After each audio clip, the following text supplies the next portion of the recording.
Phoenix Coyotes. Power Week is coming up next. Today on Power Week, we take you up close to NHL players and coaches. Where'd that go in? I have no idea where that went in. I think it got tipped. Go to the net for him, boys. Come on. Wells is ready here. No, it's Messier. It's Messier.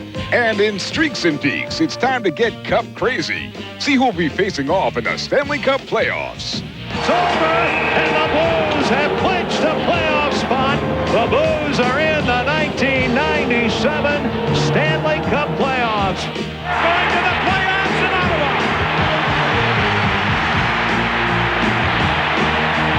Well, these fans go on to lead. Now it's Streaks and Peaks West, where it's winner take all between the Avalanche and the Stars. Forsberg is in. He scores! Forsberg stuffed it in, and the Avalanche come down and score to make it 1-0. Here is Lettinen trying to work it out. Ozolch will hustle over there. Lets it go. He scored! Tipped in! Somebody tipped it for sure down to the legs of Andy Moak. It was Hatcher who put his hand up. No. Doesn't shoot it. Dubov does. Rebound, he scores! Lettinen finally gets it, and the Stars finally score. 5 to go, and they're going to win it. The Avalanche. One last shot. They are the champions of the regular season. They win it 2-1 behind a brilliant performance from Patrick Waugh. 2 nights later, as they hosted the LA Kings, they received their reward. Please welcome NHL Senior Vice President and Director of Hockey Operations, Brian Burke, as he presents the trophy to Captain Joe Sakic. Congratulations to the Colorado Avalanche Hockey Club. Following the presentation, the Kings went on to win their last game of the season, beating the Avalanche 4-2. In Chicago, St. Louis needed 1 point to clinch a playoff spot, and it was Brett Hull who led the way. Courtnall still looking for Hull. A pass, Brett a shot. Oh, baby! He scores up top. What a pass from Courtnall, and Hull is back.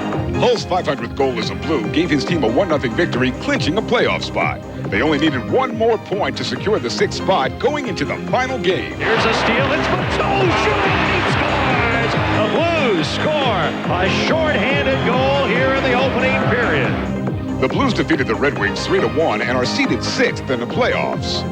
The Chicago Blackhawks needed 1 point to advance into the playoffs, and Alexei Zhamnov wouldn't let them down. And here's a tip for Zhamnov. He scores! In front for Monte. That was tipped. Here's a tip for David in front. Here's Zhamnov. He scores! Zhamnov completed his hat trick, leading the Blackhawks to a 7-3 victory and advancing them into the playoffs. The Coyotes went into Dallas needing only 1 point to move into 4th place ahead of the Ducks. Rolling, shooting, score! Buy that man a $5 cigar. Jeremy Roenick puts the biscuit in the basket. Koski shoots one. It hits Roenick. Line, they score! Dallas straight through the back door. And the Coyotes go howling into a 2-1 lead. Jamie Wagner, the rookie in front, score on the rebound. And it's a 2-2 game. Catcher tees it up wide, and that is the end of the game. The Coyotes get a point to move past Anaheim for the final home ice playoff spot with 2 games to go in the regular season. 2 nights later, the Mighty Ducks hosted the LA Kings and looked to regain the 4th seed. Baumgartner out front. Again they score! This time, Mironov cranked one from the dot. All kinds of traffic out front of Byron Defoe. Come the other way, moving in on goal. Backhand shot, they score! The Kings have knotted this one at a goal. Look out here, a goal by Anaheim as it's brought in over the line. Opens up a 2-goal advantage. Works it back up by Storia with a step on the man. He's got an open net. There's the pass. Number 50 for Teemu Selanne. Teemu Selanne ties Paul Kariya for the most goals in a season for the Mighty Ducks of Anaheim with 50. Selanne's 50th of the season capped a 4-1 victory, but he wasn't the only player to score 50 this week. Right in a shot. He scored. Kachuk gets his 50th. Well, back-to-back back-to-back 50-goal seasons for Tkachuk as he becomes the first player in the league this year to score 50 goals. The Phoenix Coyotes finished third in the Central Division and fifth in the Western Conference with 83 points. And in the Pacific, the Avalanche took first place overall with 107 points. In the first round of the playoffs, the Avalanche take on the Blackhawks and the Stars face off against the Oilers, while the Red Wings go against the Blues and the Mighty Ducks take on the Coyotes. This week, International Update takes a look at the top European players for the season. We begin with Buffalo's Dominik Hasek. The Czech Republic native was a dominating force for the regular season Northeast Division winners, leading them to 37 out of their 40 wins and finishing first in the league in save percentage.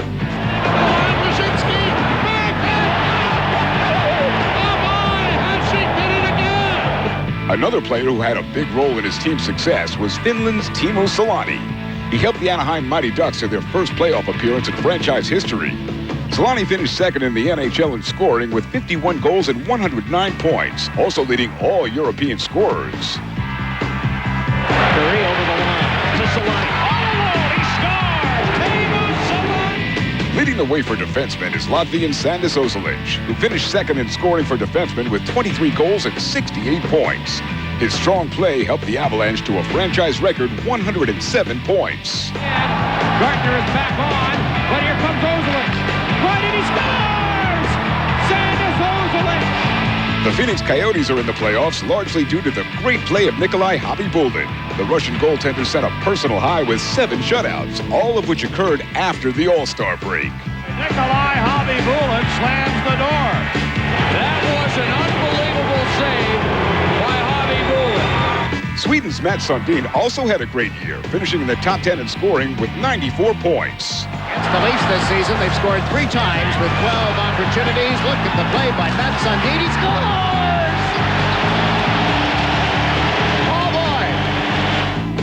Throughout the playoffs, International Update will follow the European players making an impact on their team on the road to the Stanley Cup.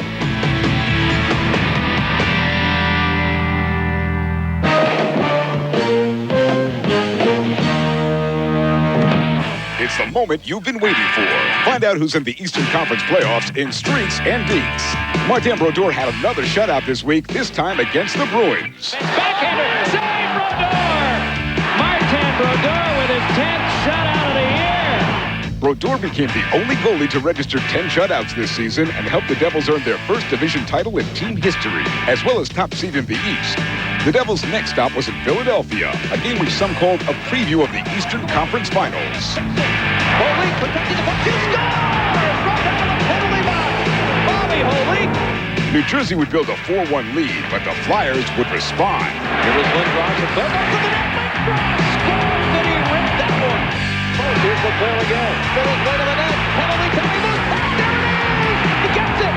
John LaClaire, number 50, and how appropriate. It's an important goal. The title game of 4. John LeClaire's 50th goal of the season would serve as a wake-up call to his fellow teammates. Here is Brindamore. He takes it wide. He does score! The Flyers finished the season second in the Atlantic and will enter the postseason third overall in the Eastern Conference. The Buffalo Sabres will take the second seed in the playoffs after clinching the Northeast Division title. And there's a shot, and he scores!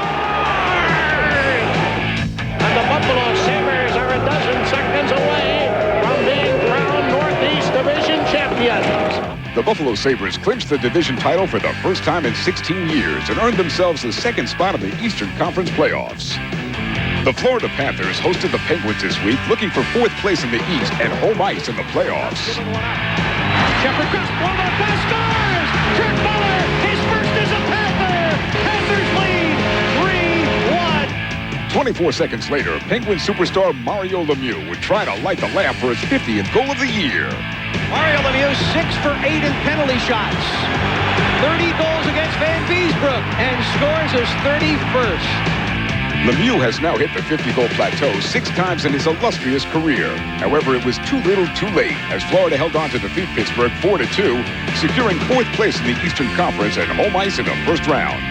They'll be playing the New York Rangers, who earned the 5th spot in the East through hard work, just like this play. Messier looking to break down. He does. 2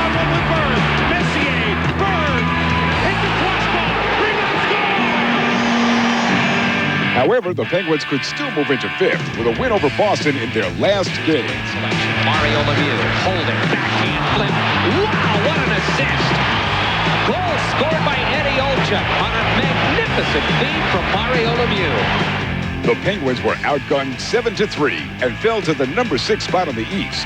Afterwards, the Boston fans said goodbye to Mario Lemieux for the final time, along with Captain Ray Bourque and the Bruins. Let's go to Montreal, where the Canadiens locked up a playoff spot in the Eastern Conference thanks to Vincent Danford. Moved it ahead, but not out to the line. Held it up and scores! Tie game! The Canadiens finished the regular season with a 3-3 tie, dropping them to the number 8 spot in the East. The Ottawa Senators In Ottawa, the Senators were fighting for their playoff lives. A win over the Sabres would guarantee them the number 7 spot in the quarterfinal round. Yashin, having just the broken free, but can't go towards the net. Yashin across, goes to the safety. 10 seconds remaining. Hasek goes to the bench again. The puck is flipped out into the center ice area. They're going to the playoffs in Ottawa.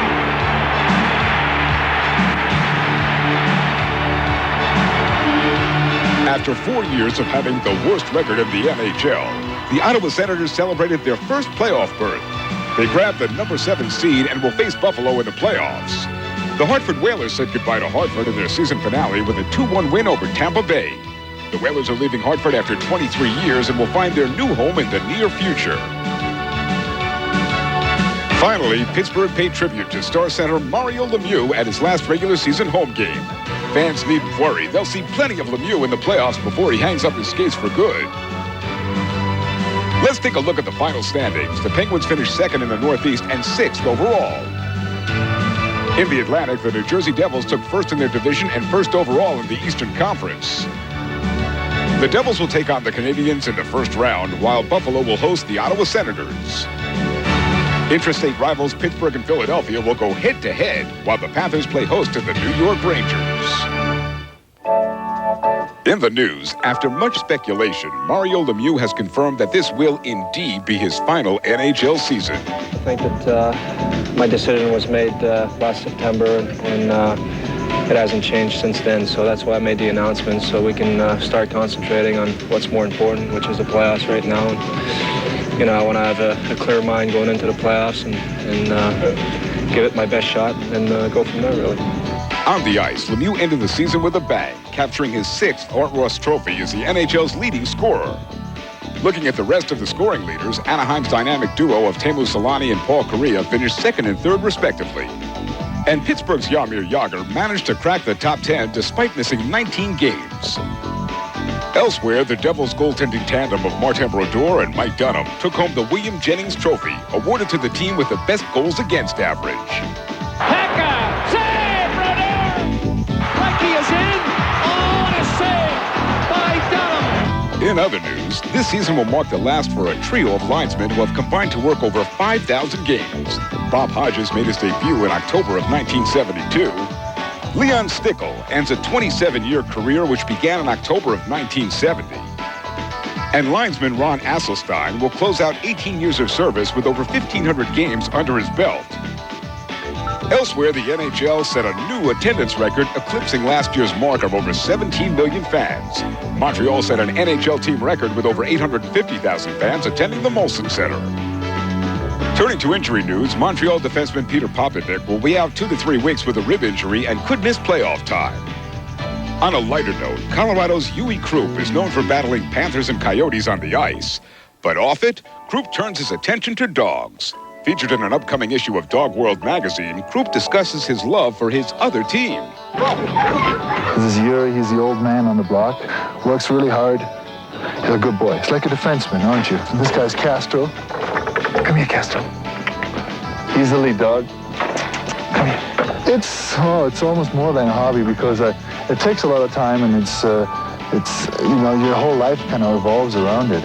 Overall, it's safe to say Krupp's off-ice hobby is nothing to bark at. When you think of the New York Rangers, Wayne Gretzky and Mark Messier may come to mind. But there is another star who just shuns the spotlight. Defenseman Brian Leetch, who does his job day in and day out. I think he's the best defenseman in the league. Obviously, I'm biased, but show me another player that means more to his team than Brian Leetch does to our team. Since 1988, Brian Leetch has been a fixture for the Rangers, showcasing offensive skills that are tantamount to any defenseman who ever played the game. In 1992, he was honored with the Norris Trophy after a season in which he scored 22 goals and 102 points. But his grandest moment came in 1994. Looking for room and finds him at this time. Messier squeezing by. Messier coming in there in the slot area. The pass, Zubov. Here's Leetch. Brian was a major factor in the Rangers' first Stanley Cup triumph in 5 decades and became the first American-born player to capture the Conn Smythe Trophy. This season, he is again producing big numbers. His stature as one of the NHL's top defensemen remains as prominent as ever, and his contributions to the Ranger cause are certainly not lost on his teammates. In order to be on a championship team, you have to have a guy like that coming from the backfield, so to speak, or a defenseman like that. Every team's had one that's won, and I think that he just adds a whole another dimension to our team when he's flying the way he is this whole year. The biggest thing is experience and learning the league and learning what you can do against certain players. And this is my 9th full year. And certainly skating, I've been gifted with, good ability to skate. Gretzky, Leetch to trailer. Leetch goes in, he shoots, he scores! How about that? We expect Brian Leetch to do offensive things for us, but we also expect him to do the obvious as a defenseman, to take one-on-ones, to battle down low, and to throw the odd hit, and he does all that and more. So we get a lot out of Brian Leetch, and he just keeps giving us more. Leetch has had a standout year so far with the Rangers, finishing the regular season with 20 goals and 78 points. It's no wonder his name is being mentioned for the Norris Trophy, which is awarded to the league's best defenseman. They got to pick Brian Leetch. He's having a great year. I mean, their team's having a lot of success, and that's the biggest thing. If your team does well, individuals tend to stick out, and Brian's become a big leader of this team. He's a great player, and he's having a heck of a year. So Leetch has got my vote. I think not only is he hands down for the Norris Trophy, but in my mind, the MVP, because I think he's obviously the guy that makes our team go, and I don't think there's any one player in any team that does as much for their team as he does for ours. And the fans thought the same when Leetch was recently awarded the Stephen McDonald Extra Effort Award for the Ranger player who goes above and beyond the call of duty. This year's winner is the greatest defenseman anywhere, Brian Leetch. You'll never garner any awards individually unless your team is successful. You have to be such a dominant player, and certainly myself, I'm not in that category, but when our team does well, it makes us all look better. Perhaps it's best to let others claim praise for the NHL's most modest defenseman. It doesn't get better than that.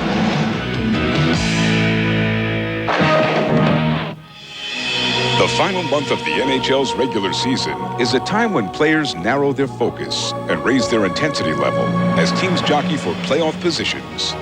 Now, in a very special power feature, we take you on the ice and into the locker room for a unique look at the sights and sounds of an NHL playoff drive.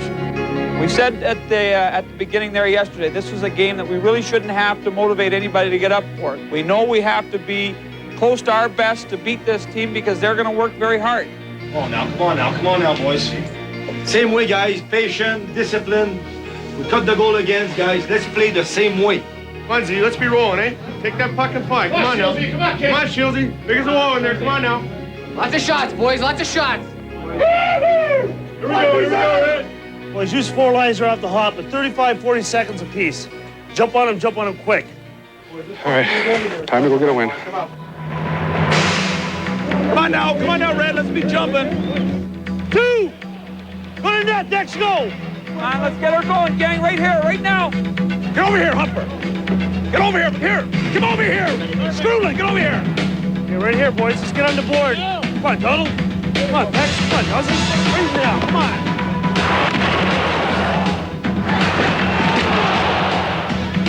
Get over, go!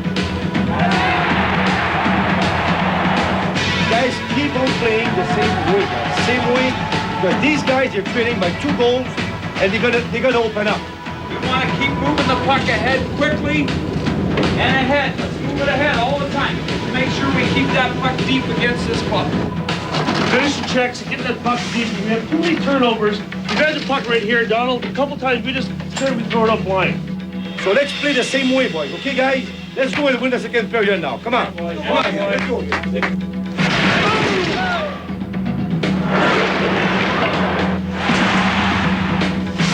Hurry! Hurry! Two lines! Right here, trip it! Force, forget him! Force, forget it! Hey, run the puck! Let me see it!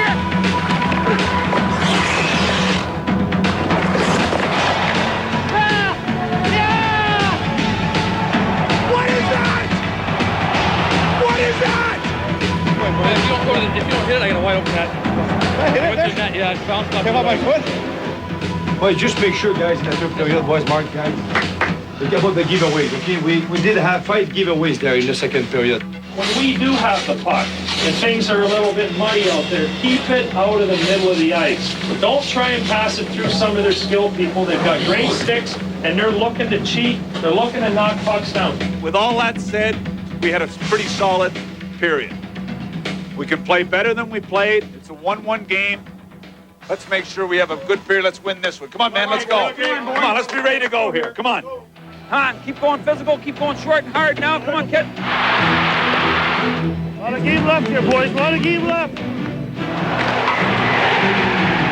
Here it is now. Here it is. We're going to have one here, boys. That's great. Stevens, a shot, he scores! 6-1, New Jersey. Where's that going? I have no idea where that went in. Go to the net for him, boys. Come on. Wells is ready here. No, it's Messier. Come on now, let's take over here. Take over these last 6 here, gang.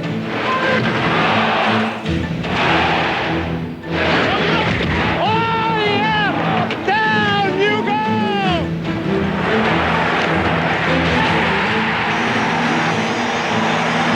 That's it, boys. And away, gravy! Hey! That's a big W, boys. Big W right there. Good work, guys. Big win. Hell of a job there. Hell of a job. Take 2 points. Now, get ready for the week's best saves, hits, and bloopers in Don't Blink. We'll start in Detroit, where the 2 opposing goaltenders take advantage of a play stoppage to keep each other sharp. Colorado's Patrick Waugh doesn't need any help. In front, Gardner. Oh, what a save! Highway robbery on Ronnie. The Red Wings' Mike Vernon changes direction in mid-flight.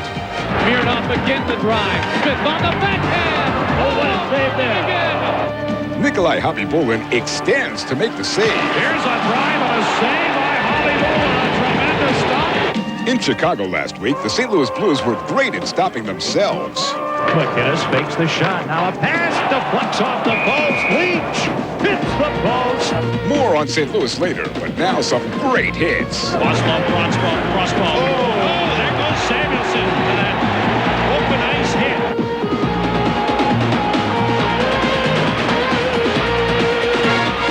Let's go back to Chicago for another St. Louis scoring chance. We'll have more on that developing story later, but now back to the saves.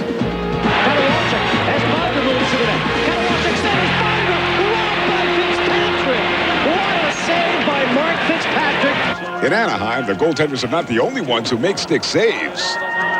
Waiting and looking, there's the shot on a traffic right through the crease, and from a prone position, David Karpa. Blues goalie Grant Fuhr tries to cool off the red-hot Devils. Dave Allen, a pass, deflection, oh baby, what a save! Oh, what a save on the deflection by Fuhr. Hey, this is not the time for conversation, and it's certainly not the time for a nap, because back in Chicago, St. Louis is threatening to score. Oh well, keep trying, guys. In Vancouver, Kirk McLean goes for the old head and shoulder fake. Jay Moore, right back to Captain Donnelly. Shoots, he scores! And what happened to Kirk McLean? He lost an edge or something. He's checking his skate, but you know what? I don't care.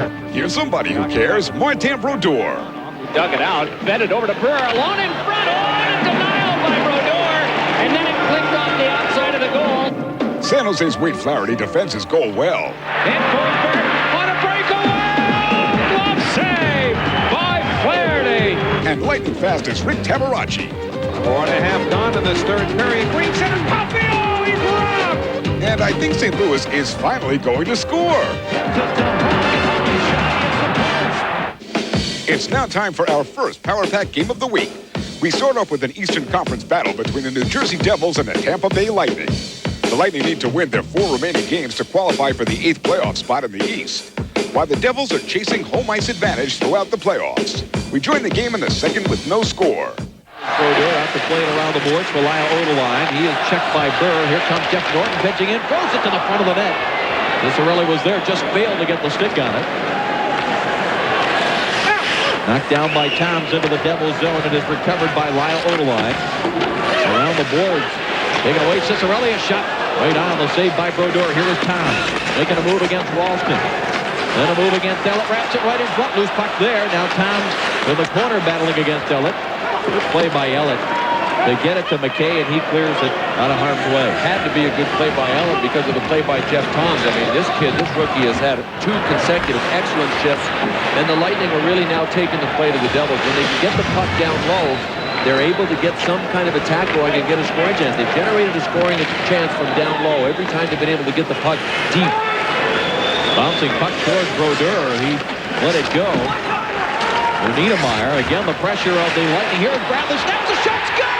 May have been tipped in front by Weaver.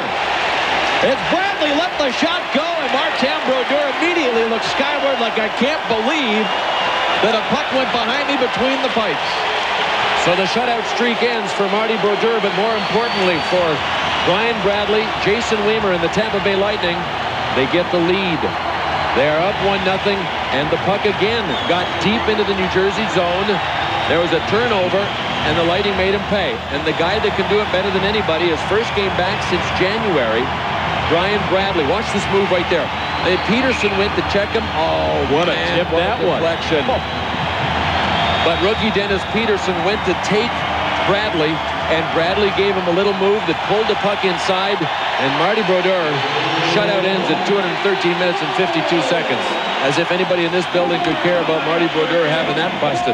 They are yelling like crazy, and they should be. This is huge for them to get the lead. Here's a chance for the Devils coming right back. Tabaracci's down and out. McLean scores! Well, if that was huge, how huge is it for John McLean to come right back at 7:58? Just 15 seconds after the Weaver goal. How about double huge? Right away, the crowd's taken out of the game. I mean, they didn't even have a chance to finish screaming for the Weaver goal. And Rick Tabaracci kind of chased this one, got caught out of his net, lying on his back. And nobody was in front by the time the puck got there to John McLean. Rick Tabaracci wants to talk it over with Grattan, but looks like this play is under review. Not the one that got by Brodeur, but the one that got by Tabaracci. Shouldn't even say got by him. It got by him when he was lying on his back outside the net, outside of the crease.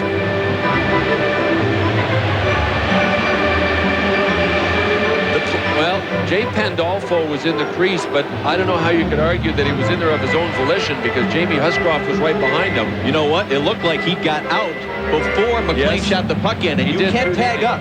Right. You can tag up in the crease.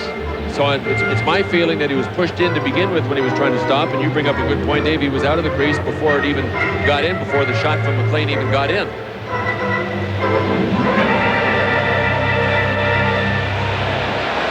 Well, again, the referee will not call upstairs. It is going to be a goal. Weimer for the Tampa Bay Lightning, McLean for the New Jersey Devils. 15 seconds apart, just past the midway point of the second period. That's why we are tied at 1-1. As the Devils sent it deep into the Lightning zone, and that play was whistled offside at the Lightning blue line.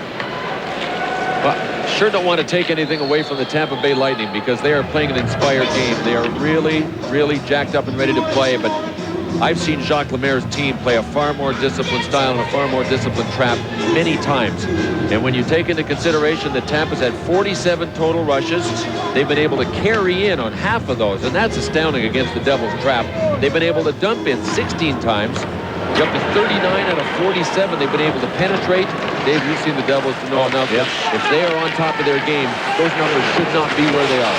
Brodeur makes a couple of big stops there in traffic as Gilmore plays it around. Here is a hold in by Cross. A shot under the crossbar. Score! That was deflected out in front. Brodeur waved at it, but it ended up under the crossbar, and the Lightning have regained the lead at 2-1. We rejoin the game in the third with the score still 2-1 Tampa Bay. Here is Ellett. Back behind Brodeur. Up the right wing boards. McKay able to tip it out center ice. Huskroft there for the Lightning. Plays it off the boards.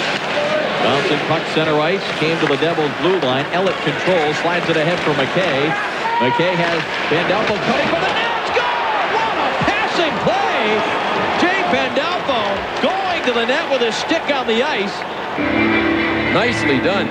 Little bit of confusion for Tampa Bay in the neutral zone, so that sent Randy McKay away. Over to the one side, I take it back, it was Gilmore that put it over to him. Doug Gilmore put it right to him. Oh, man.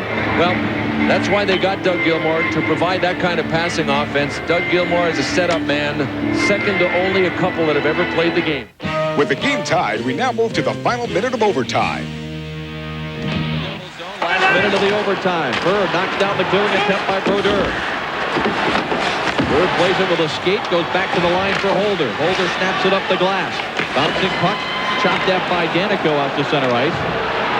Holder has it there. Across for Norton, plays it ahead now for Toms. Toms is taken to the corner by Stevens. On to the point, here is Norton to the net with it. That was blocked by Stevens. Half a minute remaining in the overtime period. Season-high number of shots given up by the New Jersey Devils. And Jeff Toms has had some of them. I can't let this game go by without saying what a great game this kid has played. Really impressive with the puck. Gilmore was trying to get into the Tampa Bay zone. It's cleared out of there by Xander. Here's Cicerelli center ice. One more rush perhaps for the Lightning. It was blocked by Dean. And Gilmore gets there as time expires. So a low-scoring game as it turns out, Bill, but not the way we expected to get here as Phil Esposito reacts with a shake of the head. Well, a tie gets them to 70 points, which means with 3 games left, they still can get to 76. But as you point out, Bill, they are going to need some help to secure a playoff spot in the Eastern Conference.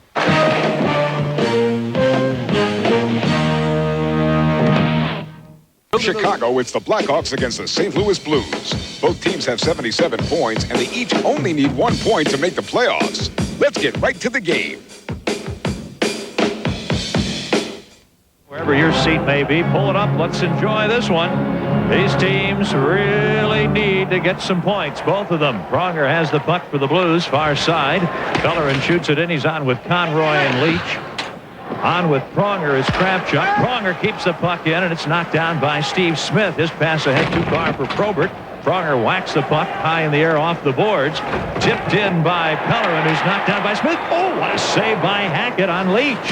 And on the far side, Cummins takes out Conroy. Big collision. And Weinrich, the main man for Chicago in that collision, and the Blues shoot the puck in, and it's offside. And the bodies bumping together here in the very first minute. Now ready for the face-off near Fuhr. No score, first period. Blues get the puck, and it's Murphy to center ice. He gets to the red line and dumps it in. Quickly into the corner. Mateau trying to center, unable to. And the puck to the far side. Here's Tony Amonte.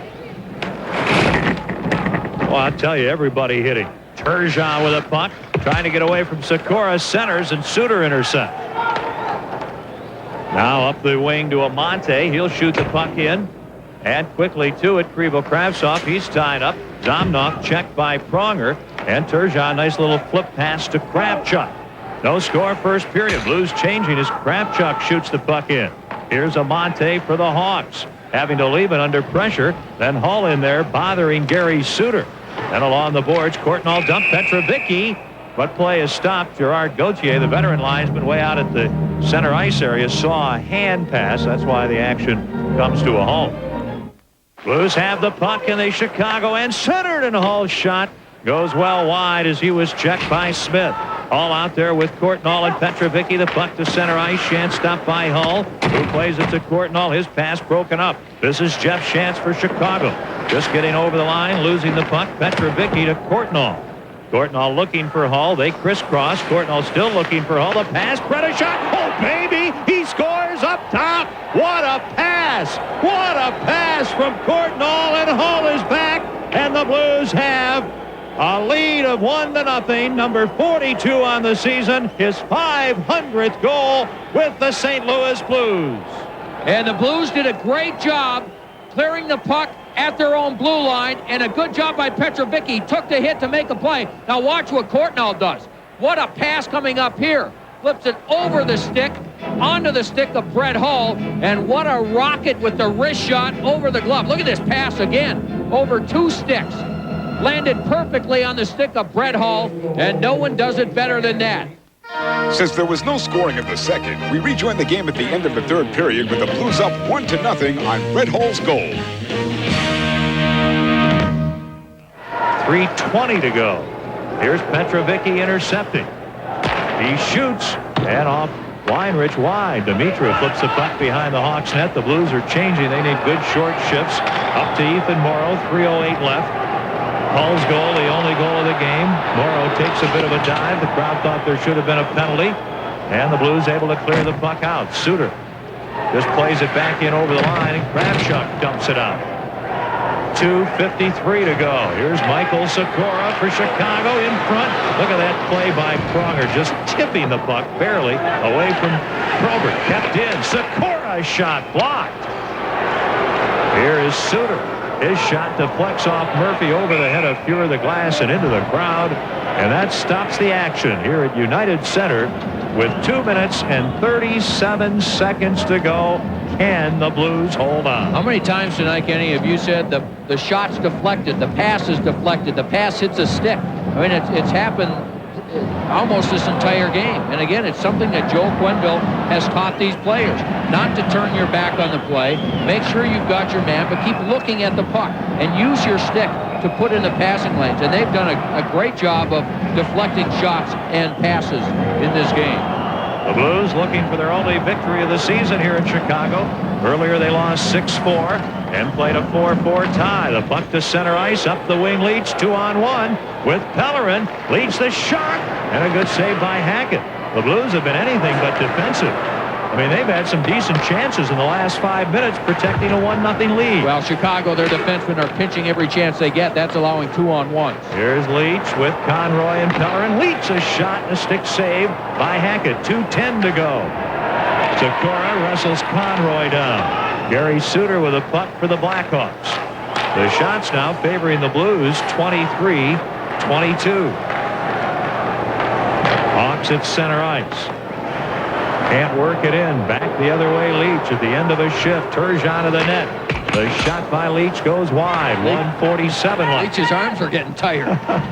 Leetch again. Here he comes. Leetch in. Wade shoots. Hits the post. That's the 4th time tonight the Blues have beaten Hackett and hit the post. Weinrich shoots the puck in. There's a minute and a half to go. The Blues clear it out the length of the ice right on goal. Now 1:25 remaining.